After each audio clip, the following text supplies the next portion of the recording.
अस्सलाम वालेकुम एवरीवन, मैं हूं मोहम्मद तला और आप लोग देख रहे हैं तला स्पेस एकेडमी। आज हम लोग सेकेंड ईयर फिजिक्स का चैप्टर नंबर 20 यानी कि न्यूक्लियर रेडिएशंस का एक लेक्चर कवर करेंगे। और आज इस लेक्चर के अंदर हम लोग बात करेंगे यूजेस ऑफ रेडिएशंस के बारे में। और ये जो लेक्चर है यूजेस ऑफ रेडिएशन का, ये दो पार्ट्स में होने वाला है। आज हम लोग यूजेस ऑफ रेडिएशंस का पहला पार्ट कवर करेंगे और आज की इस वीडियो के अंदर हम लोग सिर्फ और सिर्फ बात करेंगे about biological and medical uses of nuclear radiations.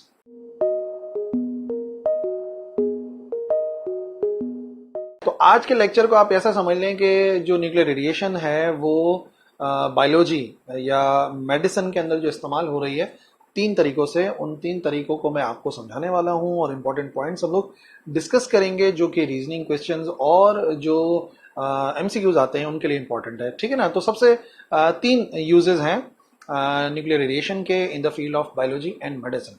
उसमें सबसे नंबर 1 जो है वो सबसे इंपॉर्टेंट है और वो है use as tracers. Nuclear radiation को हम इस्तेमाल कर सकते हैं एज ट्रेसर। अब ट्रेसर का कॉन्सेप्ट पहले समझ लो, फिर उसको यूज को मैं समझाता हूँ।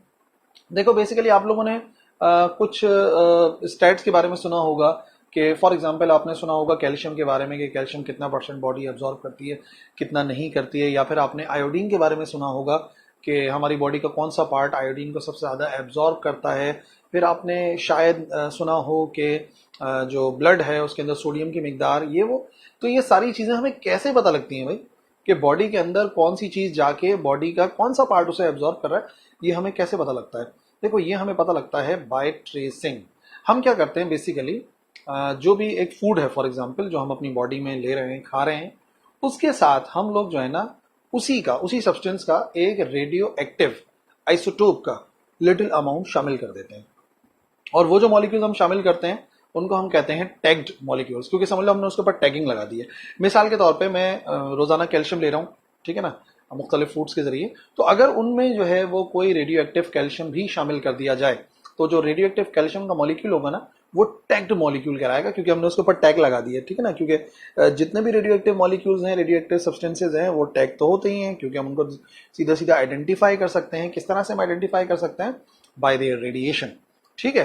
तो ये जो टैग्ड मॉलिक्यूल होते हैं इनको जो है वो नॉर्मल फूड के साथ मिलाकर हम जो है वो बॉडी में इंसर्ट करते हैं और फिर जाहिर सी बात है कि जब वो बॉडी के अंदर जाएगा तो वो रेडिएशन करेगा, तो हम डिटेक्ट कर सकते हैं कि ये पर्टिकुलर सब्सटेंस बॉडी के किस पार्ट ने एब्जॉर्ब करा और कितना % एब्जॉर्ब करा। जैसे मिसाल के तौर पे ट्रेसिंग की टेक्निक से आपको बात समझ में आएगी।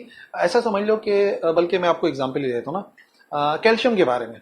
अगर हम लोग कैल्शियम लेते हैं तो यंग एज के अंदर जो कैल्शियम है वो 90% बॉडी एब्जॉर्ब कर लेती है, जबकि अगर ओल्ड एज के अंदर कैल्शियम लिया जाए तो वो सिर्फ और सिर्फ 40% एब्जॉर्ब होता है। ठीक है ना, बाकी जाया हो जाता है। इसी वजह से आपने देखा है कि जो बूढ़े लोग होते हैं उनकी हड्डियां कमजोर होती हैं और अगर टूट जाए तो उनकी जो रिकवरी है वो बहुत डिफिकल्ट हो जाती है। ठीक है ना, आप अगर मतलब आमतौर पर कोई बच्चा गिरा, उठा, कपड़े वपड़े झाड़े, थोड़ा सा रोया और सही हो गया, जबकि आप देखते हैं कि अगर कोई बूढ़ा शख्स गिर जाता है तो हड्डी टूट गई और लोग होते हैं अरे भैया ये क्या हो गया, अब तो जो है वो मतलब बहुत ही मुश्किल है इनका जो है वो दोबारा से अपने पैरों पे चलना। वजह क्या है? वजह यह है कि जब हम ओल्ड एज में होते हैं तो हमारी बॉडी जो है वो कैल्शियम का बहुत ही मिनिमम अमाउंट एब्जॉर्ब करती है। मिसाल के तौर पे अगर हम लोग 100 mg ले रहे हैं तो उस 100 mg में से सिर्फ 40 mg बॉडी एब्जॉर्ब करती है, बाकी यूरिन के जरिए जाया हो जाता है। बट हमें कैसे मालूम कि ये सारा मामला हो रहा है कैल्शियम के साथ? तो देखो, हमें मालूम हुआ इसको बाय टैगिंग। हमने टैग कर दिया। हमने कैसे टैग करा कि जो कैल्शियम दिया जा रहा था पेशेंट को, जो भी सब्जेक्ट्स थे उनको कैल्शियम दिया जा रहा था, उनके साथ हमने रेडियो एक्टिव कैल्शियम को शामिल कर दिया। तो फिर देखा कि ये जो रेडियो एक्टिव कैल्शियम है ये कितना % बॉडी एब्जॉर्ब कर रही है, कि कितना % बॉडी से जो रेडियो एक्टिव जो रेडिएशन निकल रही है वो कितनी है। तो उससे हमें आइडिया हो गया कि अच्छा, जितना हमने कैल्शियम दिया था 90% बॉडी के अंदर मौजूद है और ये ओल्ड एज के अंदर जितना कैल्शियम हमने दिया था वो सिर्फ बॉडी के अंदर ओनली 40% मौजूद है। तो ये हमें ट्रेसिंग टेक्निक के जरिए मालूम हो जाता है। ठीक है। दूसरी एक मिसाल ट्रेसिंग की वो है आयोडीन की मिसाल। आयोडीन जो है, जब हम लोग आयोडीन लेते हैं तो वो जो मेजॉरिटी अमाउंट होता है 99% आयोडीन वो हमारे थायराइड ग्लैंड के अंदर स्टोर हो जाता है। हमें कैसे पता? फिर वही बात है, नॉर्मल आयोडीन के साथ रेडियो एक्टिव आयोडीन दिया गया सब्जेक्ट्स को और देखा गया कि उनकी बॉडी का कौन सा पार्ट अब रेडियो एक्टिविटी कर रहा है, कौन सा पार्ट ज्यादा रेडियो एक्टिविटी जो है वो कर रहा है। तो उससे जो है वो ऑब्जर्व कर लिया कि अच्छा भाई, थायराइड ग्लैंड जो है वो रेडियो एक्टिव हो जाता है आयोडीन लेने पर और बाकी बॉडी का कोई पार्ट नहीं होता। इसका मतलब मेजॉरिटी जो आयोडीन है वो थायराइड ग्लैंड के अंदर स्टोर हो जाता है। एज इट इज एमसीक्यूज के अंदर आता है कि भाई हम कैसे ट्रेस कर लेते हैं, हम कौन सा ऐसा सब्सटेंस होता है जिससे हम ब्लड फ्लो को ट्रेस करते हैं। तो देखो उसको हम ट्रेस करते हैं सोडियम के जरिए, ठीक है ना। सोडियम का मेजॉरिटी पार्ट हमारी जो ब्लड के अंदर होता है, तो क्या करते हैं, रेडियो एक्टिव सोडियम दे देते हैं। रेडियो एक्टिव सोडियम देने के बाद वो जाहिर सी बात है ब्लड के अंदर होता है, तो हम बाकायदा उस टैग मॉलिक्यूल के जरिए आइडेंटिफाई कर सकते हैं, ठीक है ना। अब ये तो हो गई हम इंसानों या जानवरों की बात। अब प्लांट्स में भी हम ऐसा कर सकते हैं। देखो प्लांट्स हम इसको किस तरीके से कर सकते हैं, प्लांट्स में हम कार्बन है जैसे, तो नॉर्मल कार्बन के साथ अगर प्लांट को जो है वो रेडियो एक्टिव कार्बन दिया जाए, सॉइल के अंदर रेडियो एक्टिव कार्बन मौजूद हो, तो हम अगर देखना चाहें कि भाई जो प्लांट है उसका कौन सा पार्ट सबसे ज्यादा कार्बन को एब्जॉर्ब करता है, तो हमने वो जो टैग मॉलिक्यूल दिया हुआ था उसमें कार्बन के आइसोटोप शामिल था, रेडियो एक्टिव आइसोटोप। तो यकीनन जो भी प्लांट का पार्ट रेडियो एक्टिव जो उसको एब्जॉर्ब करेगा, रेडियो एक्टिव कार्बन को एब्जॉर्ब करेगा, वो रेडियो एक्टिविटी करेगा। तो हम क्या करते हैं कि ऑब्जर्व करा डिफरेंट पार्ट्स को, तो समझ में आया कि जो लीव्स हैं, जो पत्ते हैं, वो कार्बन को सबसे ज्यादा एब्जॉर्ब करते हैं। और वो भी जो उनकी वेन्स होती हैं दरमियान में, उनको क्या करते हैं, उसको फोटोग्राफिक प्लेट के ऊपर पत्ते को रख के हम देख सकते हैं कि कौन सा पार्ट ज्यादा रेडियो एक्टिविटी इमिट कर रहा है। तो फोटोग्राफ के जरिए हम आइडेंटिफाई कर लेते हैं कि अच्छा ये वो पार्ट है जो कार्बन को सबसे ज्यादा एब्जॉर्ब कर रहा है, ठीक है। तो ट्रेसिंग मैंने आपको समझा दी। ट्रेसिंग वो पहला काम है, यूज है, जो कि हम न्यूक्लियर रेडिएशन से करते हैं, ठीक है। नंबर टू होता है डायग्नोसिस के लिए हम इस्तेमाल करते हैं, डायग्नोस करने के लिए इस्तेमाल करते हैं।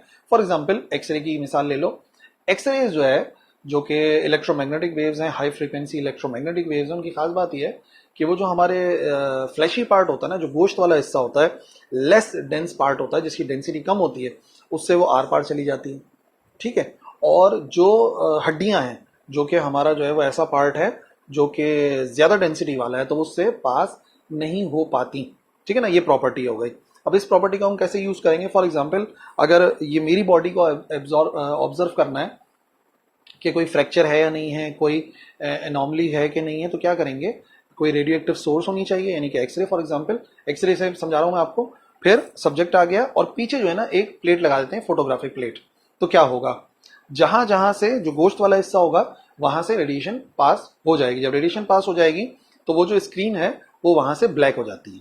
वो जो फोटोग्राफिक प्लेट होती है, जो एक्सरे की प्लेट होती है, वो वहां से ब्लैक हो जाती है जहां रेडिएशन पहुंच जाती है, ठीक है। और जहां रेडिएशन नहीं पहुंच पाती वो हिस्सा व्हाइट का व्हाइट ही रह जाता है, जैसे बोन्स जो है वो हमें व्हाइट नजर आती है उस शीट के अंदर।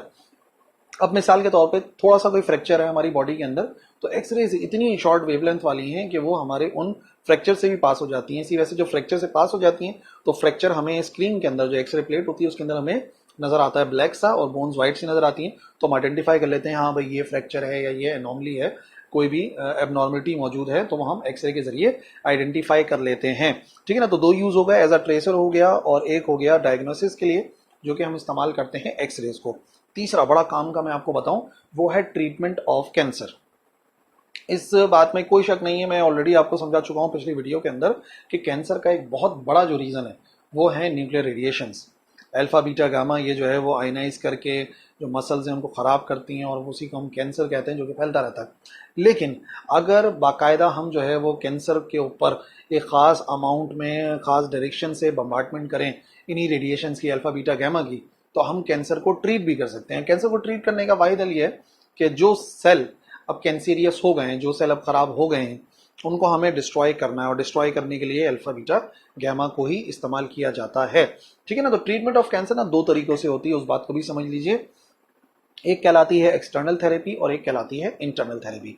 पहले एक्सटर्नल बताता हूँ। एक्सटर्नल थेरेपी क्या होती है, फॉर एग्जांपल बॉडी का जो पार्ट कैंसीरियस है, जो सेल कैंसीरियस है, वो पार्ट कैंसीरियस है, उसको क्या करते हैं, उस पर रेडियो एक्टिव रेज जो है वो डाली जाती हैं अल्फा बीटा गामा की, और बाकायदा पूरा अराउंड उस पूरे पार्ट के अराउंड जो है घुमा के जो रेडियोएक्टिव सोर्स होती है वहां से रेडिएशन उस जगह पर बम्बार्टमेंट की जाती है। बम्बार्टमेंट करने की वजह से वो जो सेल होता है, जो कैंसीरियस सेल होता है, वो बाकायदा क्या हो जाता है, ब्रेक हो जाता है, डिस्ट्रॉय हो जाता है। और फिर मैंने बताया कैंसर को ट्रीट करने का यही एक तरीका है कि आप सेल को डिस्ट्रॉय कर दो ताकि वो कैंसर आगे ना बढ़े।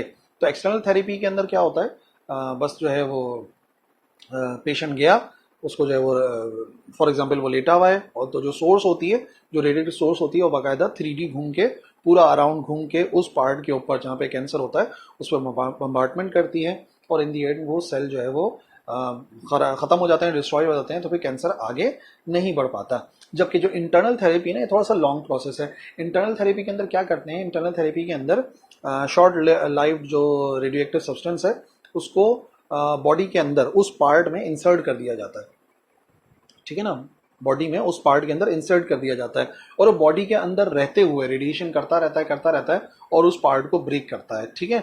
तो ये जो है वो कहलाती है इंटरनल थेरेपी। बहरहाल अगर जरा सी भी गुंजाइश रह गई कि कोई जो कैंसरियस सेल था वो बच गया, या कैंसर किसी बराबर वाले, यानी फॉर एग्जाम्पल एक पार्ट था जिसपे कैंसर था, तो उसको तो हमने डिस्ट्रॉय कर दिया, लेकिन वो कुछ अराउंड फैल रहा था जिसको हमने अभी टारगेट नहीं किया, तो इस वजह से फिर कैंसर क्या होता है कि वो दोबारा से हो जाता है। हमने सुना होगा किसी ने केमोथेरेपी कराई, कैंसर की ट्रीटमेंट कराई, बट उसका कैंसर दोबारा से हो गया, तो उसकी वजह यही है कि ट्रीट तो उस एरिया को करा लेकिन वो अराउंड फैल रहा था, इस वजह से बाद में वो दोबारा से सामने आ जाता है, ठीक है। तो ये वो तीन यूजेस हैं मेडिसिन के अंदर या बायोलॉजी के अंदर रेडिएशन के, जो कि मैंने आपको बताया। Number 1 use as a tracer, number 2 diagnosis के लिए इस्तेमाल किया जाता है, और number 3 for treatment of cancer. और बाकी जो यूजेस हैं उसके लिए आप लोग दूसरी वीडियो देखिएगा, जो अगली वीडियो आएगी, और अगर आ चुकी होगी वीडियो तो फिर आप प्लेलिस्ट में जाके भी देख सकते हो कि अदर फील्ड्स के अंदर जो रेडिएशन है उनके क्या क्या यूजेस हैं। और अगर इन तीन यूजेस के बारे में कोई सवाल है तो आप लिखिएगा कमेंट सेक्शन के अंदर, मैं इंशाल्लाह रिप्लाई करूंगा। दैट्स ऑल फॉर टुडे, अल्लाह हाफिज़।